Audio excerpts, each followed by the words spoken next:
Praise the lord. యేసుక్రీస్తు నామములో మీ అందరికి వందనములు. ఈరోజు దేవుడిచ్చిన అద్భుతమైన మాటలు యెషయా గ్రంథము 54:17.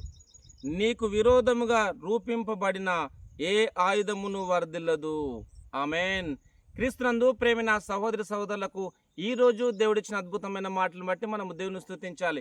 ఇక్కడ దేవుని యొక్క వాక్య భాగంలో చూసినట్లయితే నీకు విరోధంగా రూపింపబడిన ఏ ఆయుధమును వర్ధిల్లదు అని దేవుని యొక్క వాక్యం రాసి ఉంటుండగా మీరే పరిస్థితిలో ఉన్నను దేవుని స్తుతించండి, దేవుని యొక్క నామాన్ని మయపరుస్తూ ముందుకు సాగండి. ఎందుకంటే నీకు విరోధముగా రూపింపబడిన ఏ ఆయుధమును వర్ధిల్లదు, భయపడవద్దు అని మనందరితో మాట్లాడుతుండగా ప్రార్థన చేద్దాం. ప్రార్థన. ప్రేమగల దేవా, మీకు వందనాలు తండ్రి.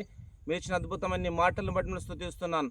నీకు విరోధంగా రూపించబడిన ఆయుధం వర్ధిల్లదన్నావు తండ్రి, మీకు వందనాలు. ఈ ప్రోగ్రాం చూస్తూ ముందుకు సాగుతున్న ప్రతి ఒక్కరిని మీరు దీవించమని, నీ కృప తోడు ఉంచమని యేసుక్రీస్తు నామములో ప్రార్థిస్తున్నాను తండ్రి. ఆమేన్. Thank you.